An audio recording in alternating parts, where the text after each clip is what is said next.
SA Engineering College, an autonomous institution. Counseling code 1114. For more details, saec.ac.in. மணப்பெண்ணின் பிரத்யேகமான திருமணம் விவாஹா தி Chennai silks. Kumudam பக்தி நேயர்கள் அனைவருக்குமே வணக்கம். நம்ம சேனல்ல குரு பேச்சு, ராகு கேது பேச்சியோட நிறைய பலன்கள் பார்த்தோங்க. இப்போ அதே வரிசையில தமிழ் புத்தாண்டுடைய பலன்கள் பத்தி பார்க்க போறோம். இவங்க சொன்னா பலன் ரொம்ப சரியா இருக்கும் அப்படின்னு நம்ம நேயர்கள் விருப்பப்பட்டதுனால மறுபடியும் அவங்க கிட்ட பலன்கள் கேட்டு தெரிஞ்சுக்கிறதுக்காக வந்திருக்கோம்.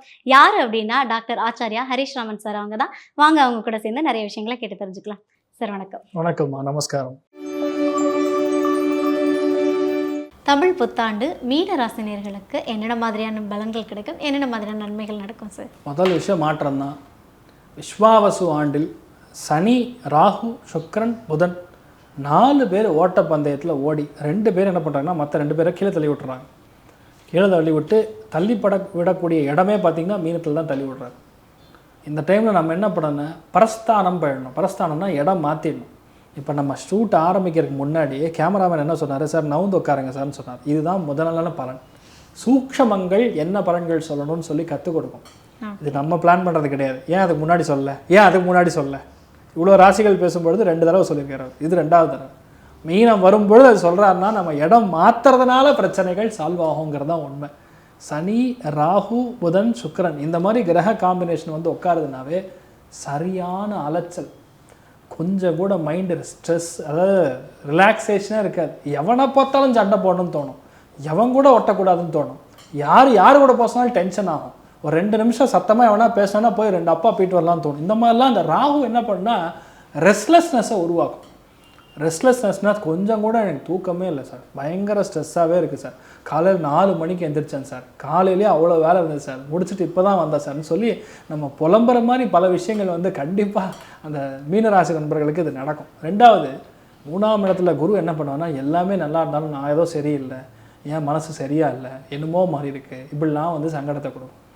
எப்போ 4ஆம் இடத்துக்கு குரு போகிறாரோ பொதுவாகவே மனசு ஃபஸ்ட்டு தெளிவடையும். நம்மளால் முடியாதுங்கிறது முடியும் அப்படின்னு வரும். புதுசாக ஒரு கோர்ஸ் எடுத்து படிக்கிறது, நம்ம அப்டேட் செய்து கொள்வது, புது விஷயத்த ஆரம்பிக்கிறது, புது வீட்டுக்கு போகிறது, அடுக்குமாடி கட்டிடங்களில் ஃபஸ்ட் ஃப்ளோருக்கு குடி போகிறது, புது ஃப்ளாட்டு வாங்குறது, இதெல்லாம் கண்டிப்பாக நடக்கும். மாத்ருகாரகன் அம்மாவோடைய ஹெல்த்தில் மே மாதத்துக்கு அப்புறம் கவனம் தேவை. விரயஸ்தானத்தில் ராகு வந்து உட்கார போகிறார். இப்போ சனி ராகு 2 பேரும் சேர்ந்து மொத்தின்னு இருக்காங்க. அந்த ராகு என்ன பண்ணார்னா உங்களுடைய விரயஸ்தானத்துக்கு வரப்போகிறார். குரு பார்வை கிடைக்க போகுது. அதனால் நீங்கள் இடம் மாற்றிட்டிங்கன்னா உங்களுக்கு சரியான ஒரு வாய்ப்பு. மீனத்தில் பிறந்திருந்த யாராக இருந்தாலும் சரி கண்டிப்பாக வேலை மாறும். ஒரு சில பேருக்கு ஆப்ஷன் மாறும், சில பேருக்கு ப்ரொஃபைல் மாறும், சில பேருக்கு எல்லாத்துலேயுமே மாற்றங்கள் கொடுக்கும்னு சொல்லலாம். அந்த குரு பார்வை என்ன நடக்குது, ஒரே ஒரு கிரகம், அந்த கிரகத்தை வச்சு தான் ஜோதிடர்களே வாழ்ந்துட்டு இருக்காங்கன்னு சொல்லலாம். குரு, அந்த குருவுடைய பார்வையின் மூலியமாக உங்களுக்கு நிறைய நல்ல விஷயங்கள் கண்டிப்பாக நடந்து கொண்டு இருக்கிறது. ஏன்னா துர்ஸ்தானம் சொல்லக்கூடிய 8, 10, 12 இந்த மாதிரி இடங்களுக்கெல்லாம் குரு பார்வை இருக்குன்னா எது வந்தாலும் சரி தலைக்கு வரது தலப்பாவோட நின்று போயிடுங்கிற மாதிரி பெரிய பாதிப்புகள் கூட சின்ன பாதிப்புகளாக இருக்கலாம். எனக்கு தெரியாது, நீங்கள் நாளைக்கு கூட 50 லட்ச ரூபா கட்டினா மட்டும்தான் உங்கள் வீடு உங்களுக்கு, இல்லைன்னா முடியாது அப்படின்னு சொல்லக்கூடிய நிலைமைகளில் கரெக்டாக குரு மாறினோன்னு என்ன சொல்லுவார்னா, சரி சார் ஒன்றும் பிரச்சனை இல்லை, நீங்கள் 2 லட்ச ரூபா கட்டுங்க, நீங்கள் அங்கே இருந்துக்குங்க, ஒரு 6 மாதம் டைம் எடுத்துங்கன்னு அவர் சொல்லுவார். இந்த ராகு உள்ளே வந்தாலும் நீங்கள் பிரச்சனை பண்ண ஆரம்பிச்சிடுவீங்க. பிரச்சனை பண்ணால் குரு பார்வை இருக்கிறனால மற்றவங்களாம் சப்போர்ட்டுக்கு வந்து நீங்கள் எப்படியா கட்டி முடிங்க போதும் அப்படின்னு சொல்கிற நிலைமைக்கு அவங்கள கொண்டு வந்துடுவாங்க. ஸோ இப்போ டைம் பீரியட் வந்து ஒரு 2 மாதம் மட்டும்தான் கவனமாக இருக்கணும். 2 மாதத்துக்கு அப்புறம் சூப்பராக. ஆனால் 2 மாதம் கண்டிப்பாக பிரச்சனை தான். இந்த 2 மாதத்தில் உங்களுக்கு இஷ்யூஸு, ஹெல்த் இஷ்யூஸ், நான் உங்களுக்கு சொன்ன மாதிரி கால் பாதம், டயபெட்டிஸ் இருக்கிறவங்க, பிபி இருக்கிறவங்க, இவங்களுக்குலாம் கண்டிப்பாக கால் பாதம் விரல்கள் இதெல்லாம் கொஞ்சம் பார்த்துக்கணும். இதெல்லாம் வந்து ஆம்பியூட்டேஷனுக்கு காரகத்துவம். சனி ராகுன்னா ஆம்பியூட்டேஷன்னா வெட்டி எடுக்கிறதுன்னு அர்த்தம். சனி ராகு சேர்ந்தால் தான் அவங்களாம் நம்பர் 1 எக்ஸ்போர்ட்டர் ஆஃப் மீட் கேள்விப்படுறீங்களா, அதெல்லாம் இவங்களுக்கு தான் இருக்கும். ஸோ இந்த காம்பினேஷனில் இதெல்லாம் கொஞ்சம் கவனமாக பார்த்துக்கொள்ள வேண்டிய நிலைமை. என்ன தான் சொன்னாலும் 6ஆம் இடத்துல கேது போய் உட்காரதுனால எவங்கூரையும் சேர முடியாது, குழந்தைய கூட நம்ம சேர முடியாத அளவுக்கு வரும். குழந்தைகளுக்கு தேவையில்லாத இஷ்யூ, அண்டர்ஸ்டாண்டிங் இல்லாமல் இருக்குது. ஆனால் மருத்துவர்களுக்கு நல்லாயிருக்கும், சித்த மருத்துவர்களுக்கு நல்லாயிருக்கும், வர்மா ஸ்பெஷலிஸ்ட்டுக்கு நல்லாயிருக்கும், கெமிக்கல் சம்மந்தப்பட்ட வேலை செய்து கொண்டிருக்கக்கூடிய நபர்களுக்கு நல்லாயிருக்கும், செவிலியர்களுக்கு நல்லாயிருக்கும். இந்த காம்பினேஷன் இருக்கிற அத்தனை பேருக்கும் நல்லாயிருக்கும். ஆனால் மற்ற அத்தனை பேரும் இவங்கள போய் பார்க்குற மாதிரி வரும். அதுதான் மெயினான விஷயம். ஸோ மீனராசி நண்பர்களுக்கு நம்ம பார்த்துக்க வேண்டியது மிகவும் 3 முக்கியமான விஷயங்கள் நான் இன்னொரு ராசிக்கு சொன்ன மாதிரி தான். நீங்கள் ரொம்ப கவனமாக இருக்கணும். 2வது விஷயம் கண்டிப்பாக கவனமாக இருக்கணும். 3வது விஷயம் கவனமாக இருக்கணும். இதுதான் ஆப்ஷன். என்ன பண்ணால் இந்த மாதிரி ப்ராப்ளம் சால்வ் ஆகும் அப்படின்னா, செருப்பு தானம் செய்ய வேண்டும், கொடை தானம் செய்ய வேண்டும்.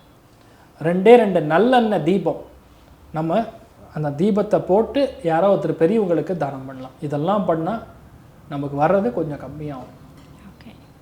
சாஸ்திரங்களில் ஜோதிட சாஸ்திரத்தில் கண்டிப்பாக பரிகாரங்களுக்கு பயங்கர வேல்யூ இருக்குது. நாத்திக ஜோதிகள் நிறைய பேர் இஷ்டத்துக்கு அள்ளி விடுறாங்க, அப்படிலாம் கிடையாது. எவ்வளோ ஆண்டுகளாக எத்தனை நாத்திகர்கள் வந்தாலும் வேதங்கள் இருக்குது, புராணங்கள் இருக்குது, இதிகாசங்கள் இருக்குது. இதெல்லாம் எதுவுமே மாற்றவே முடியாது. இல்லைன்னு சொல்கிறவங்க தான் ப்ரூவ் பண்ணணும், இருக்குன்னு சொல்கிறவங்க ப்ரூவ் பண்ண வேண்டிய அவசியம் கிடையாது. அதனால் தமிழ்நாட்டில் இத்தனை பேர் அப்ராக்சிமேட்டாக 8 கோடி 9 கோடி பேர் வைகுண்ட ஏகாதசிக்கு தரிசனம் பண்ணியிருக்காங்கன்னா, தமிழ்நாட்டில் நாத்திகர்கள் இருந்தாலும் அவங்க தண்டம் தான், பிரயோஜனமே கிடையாது.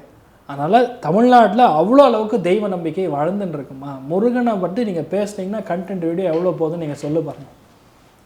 அதனால் தமிழ்நாடை பொறுத்த வரைக்கும் தெய்வ அனுகிரகம் அதிகமாக இருக்கக்கூடிய இடம் தமிழ்நாடு. நம்ம சுச்சுவேஷன் சரியில்லை, அதனால் சில பாதிப்புகள் கொடுக்கலாமே தவிர இப்போ டைம் பீரியட் மீனத்துக்கு நல்லா இருக்குது. ஸோ மெயினாக மதுரை திருச்சியில் இருக்கக்கூடிய நபர்கள் மட்டும் கவனமாக இருக்கணும். மற்றபடி பெரிய பாதிப்புகள் கிடையாது. மீனராசிக்கு எளிய பரிகாரம் நான் சொன்னது இந்த 2 விஷயத்தை பண்ணணும். அதுலேயும் ரொம்ப முக்கியமாக 3வது விஷயம், திருவானைக்காவல் இருக்கக்கூடிய ஆஞ்சநேயர், எல்லைக்கரை ஆஞ்சநேயர். இந்த ஆஞ்சநேயரை போய் வழிபாடு பண்ணிட்டு வருவது மிகப்பெரிய மாற்றங்களையும் பல சங்கடங்களையும் ஹெல்த் இஷ்யூஸையும் கண்டிப்பாக சால்வ் பண்ணி கொடுப்பார். அருமையாக இருப்பீங்க. நீங்கள், உங்கள் குடும்பம், உங்கள் குழந்தைகள், வம்சம் அத்தனை பேர் இந்த விஸ்வாவசு ஆண்டில் நினைத்தது எல்லாமே நல்லபடியாக நடக்க நானும் எல்லா ராசி நண்பர்களுக்கும் நடக்க வேண்டும் என்று வேண்டிக் கொள்கிறேன். சர்வே ஜனா சுகினோ பவந்து, சமஸ்த சன்மங்களாணி பவந்தோன்னு கொண்டு ததாஸ்திரம். நன்றி, வணக்கம். Super sir, super. அதாவது மீனராசி நேயர்களுக்கு முதல் 2 மாதம் கொஞ்சம் கஷ்டமாக இருக்கும், அதுக்கப்புறம் ரொம்ப சூப்பராக இருக்கும் அப்படின்னு சொல்லிட்டு ரொம்ப அழகாக சொல்லிட்டீங்க. ஸோ இந்த தமிழ் புத்தாண்டுடைய பொது பலன்கள் எப்படி சார் இருக்கும்? அதாவது இந்த தமிழ் புத்தாண்டு அப்படின்னு எடுத்து பார்த்தோன்னா அதுக்கு ஒரு பேர் அப்படின்னு ஒன்று இருக்கும், விஸ்வாவசு அப்படின்னு சொல்லுவோம். விஸ்வா அப்படின்னு சொன்னால் செவ்வாய் அப்படிங்கக்கூடிய அர்த்தம் வரும். விஸ்வம் அப்படின்னா செவ்வாய், வசு அப்படின்னா லைட் அப்படின்னு அர்த்தம் வரும். பேசிக்கலாம். விஸ்வாவசு அப்படின்னு சொன்னால் முழுக்க செவ்வாயுடைய கட்டுப்பாட்டில், செவ்வாயுடைய ஆதிக்கத்தில் இருக்கக்கூடிய நிலைமைகள் தான் இந்த 13ஆம் தேதி ஏப்ரல் 2025 காலை 3:25 இந்த விஸ்வாவசு ஆண்டு பிறக்கிறது. நீங்கள் பார்த்தீங்கன்னா சுவாதி நட்சத்திரத்தில் இந்த ஆண்டு பிறக்குது, கும்ப லக்னத்தில் பிறக்குது. செவ்வாயுடைய பவர், செவ்வாயுடைய பார்வையில் தான் ராசி லக்னம் 2மே மாட்டின்னு இருக்கு. இந்த ஐடென்டிக்கலாக நம்ம பார்த்தா கூட இது 2த்துக்கும் தெர் இஸ் எ கனெக்ஷன்னு சொல்லலாம். விஸ்வாவசுன்னு வைக்கக்கூடிய பேருக்கும் கரெக்டாக ராசி லக்னமோ செவ்வாயுடைய பார்வையில் வர்றதுனால பொதுவாகவே இந்த ஆண்டு நம்ம சூப்பர்னு சொல்ல முடியாது. ஏன்னா ராஜாவாக சூரியன் வருகிறார், சேனாதிபதி மணி நிறைய இருக்குது, சஸ்யாதிபதின்னு சொல்லி பைஃபர்கேஷன் சொன்னலாம். அதில் 2 முக்கியமான போஸ்டிங் போர்ட்ஃபோலியோ சூரியனை எடுத்துட்டு இருக்கு. அப்போ சூரியன் ராஜாவாக வரும் பொழுது சூரியன் நல்ல கிரகம் தான், இல்லைன்னு சொல்ல முடியாது. ஆனால் என்னன்னா அரசியலில் பெரிய மாற்றங்கள், அரசியலில் டிரான்ஸ்ஃபர், அரசியலில் இருக்கக்கூடிய தலைவர்களுக்கு கண்டங்கள், இந்த மாதிரி ஒரு செக்மெண்ட்டில் சூரியன் ஒரு ஆட்டத்தை காமிப்பார். 2வது ஆட்டம் திருடர்களுடைய பயம், சோரா அப்படின்னு சொல்லுவோம். அதாவது அந்த திருடர்களுடைய பயம் ரொம்ப அதிகமாக இந்த ஆண்டு இருக்கக்கூடிய வாய்ப்புகள் இருக்கு. SA Engineering College, an autonomous institution. Counseling code 1114. For more details, saec.ac.in. மணப்பெண்ணின் பிரத்யேகமான திருமணம் விவாஹா தி சென்னை சில்க்ஸ்.